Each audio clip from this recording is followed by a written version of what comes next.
Bienvenue dans cette vidéo sur la sagesse stoïcienne et comment vous pouvez l'utiliser pour éliminer les pensées négatives de votre vie.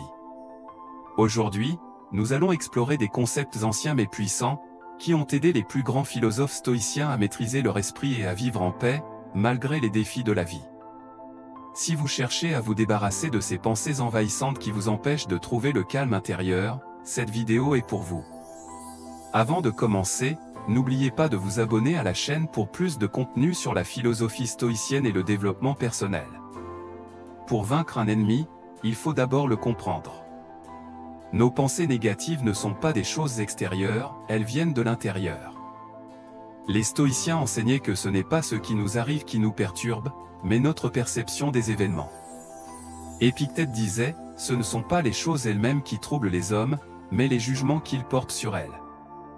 Autrement dit, la source de votre angoisse n'est pas dans les événements que vous vivez, mais dans la manière dont vous les interprétez. Prenons un exemple, imaginez que vous êtes pris dans un embouteillage. Beaucoup de gens se mettraient en colère, frustrés de perdre du temps. Mais est-ce vraiment l'embouteillage qui cause cette frustration, ou est-ce votre propre jugement sur la situation? Les pensées négatives sont souvent déclenchées par des attentes irréalistes ou des peurs exagérées. C'est pourquoi il est important de prendre conscience de vos jugements et de commencer à les remettre en question. Les stoïciens croyaient en l'importance de l'auto-observation. Chaque pensée, chaque émotion, doit être analysée et observée pour comprendre son origine. Cela nous permet de prendre du recul et de ne pas être submergé par nos émotions. Marc Aurèle, dans ses Pensées pour moi-même, pratiquait cette auto-observation quotidiennement. Chaque soir, il revoyait ses actions et ses pensées pour mieux comprendre ce qui l'avait perturbé et comment il pouvait s'améliorer. Voici un exercice que vous pouvez essayer, tenez un journal quotidien et notez toutes les pensées négatives qui traversent votre esprit. Ensuite, examinez-les objectivement. Pourquoi avez-vous pensé cela? Était-ce justifié? Quelle serait une réponse plus stoïque et rationnelle? Lorsque vous commencez à observer vos pensées de cette manière, vous vous apercevrez que beaucoup d'entre elles ne sont pas basées sur la réalité, mais sur des perceptions erronées. Plus vous pratiquerez cette auto-observation, plus vous serez capable de prendre du recul par rapport à vos pensées. L'une des techniques les plus puissantes du stoïcisme pour réduire l'impact des pensées négatives est la visualisation négative. Cette technique consiste à imaginer les pires scénarios possibles afin de mieux se préparer à la réalité et d'apprécier ce que l'on a. Les stoïciens ne cherchaient pas à éviter la douleur ou les difficultés, au contraire, ils les anticipaient. Marc Aurèle se réveillait chaque matin en s'attendant à rencontrer des personnes difficiles, des situations éprouvantes. Cette anticipation lui permettait de rester calme et imperturbable face à l'adversité. Imaginez ceci, avant de commencer votre journée, prenez un moment pour penser à toutes les choses qui pourraient mal tourner. Que se passerait-il si vous perdiez votre travail aujourd'hui? Si vous aviez une dispute avec un ami proche?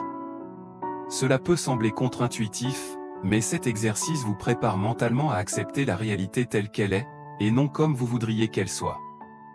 En pratiquant la visualisation négative, vous réduisez le pouvoir des pensées négatives, car vous êtes déjà préparé aux éventuels obstacles.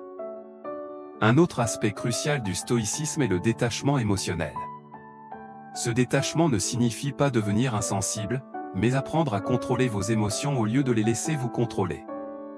Les stoïciens croyaient que les émotions négatives, comme la colère ou l'anxiété, étaient le résultat d'un manque de maîtrise de soi. Sénèque disait, la colère, si elle n'est pas contrôlée, sera notre maître. Les émotions négatives sont souvent déclenchées par des événements extérieurs, mais ce qui importe vraiment, c'est notre réaction à ces événements. Le concept stoïcien d'apatheia représente ce détachement émotionnel sain. Cela ne veut pas dire ignorer vos émotions, mais plutôt accepter que certaines choses échappent à votre contrôle, et que réagir de manière excessive à ces choses ne vous apportera aucune satisfaction. Prenons un exemple, si vous vous retrouvez dans une situation où quelqu'un vous met en colère, arrêtez-vous un instant et demandez-vous, est-ce que cela vaut la peine de m'emporter? Est-ce que cela changera quoi que ce soit? Souvent, la réponse est non. En pratiquant le détachement émotionnel, vous pouvez réduire considérablement l'impact des pensées négatives. Pour les stoïciens, La méditation était une pratique quotidienne pour fortifier l'esprit et maintenir une paix intérieure face aux difficultés de la vie. Marc Aurèle méditait chaque matin pour recentrer ses pensées et se préparer aux défis de la journée. La méditation stoïcienne consiste à réfléchir sur les valeurs fondamentales que vous voulez incarner, comme la maîtrise de soi, la sagesse, et l'acceptation de ce que vous ne pouvez pas changer. Voici un exercice que vous pouvez essayer chaque matin. Prenez 5 à 10 minutes pour méditer sur ce qui pourrait mal se passer dans votre journée et comment vous pouvez y répondre stoïquement. Cela vous aidera à commencer la journée avec une mentalité de calme et de résilience. Pour conclure, il est important de rappeler que les pensées négatives ne peuvent être complètement éliminées, mais avec les bons outils, elles peuvent être maîtrisées. En pratiquant l'auto-observation, la visualisation négative et le détachement émotionnel, vous pouvez reprendre le contrôle de votre esprit et vivre une vie plus sereine et plus résiliente. Si vous avez trouvé cette vidéo utile, n'oubliez pas de vous abonner à la chaîne pour plus de contenu sur la philosophie stoïcienne et comment améliorer votre bien-être mental. Regardez également notre prochaine vidéo sur la discipline stoïcienne pour approfondir votre pratique.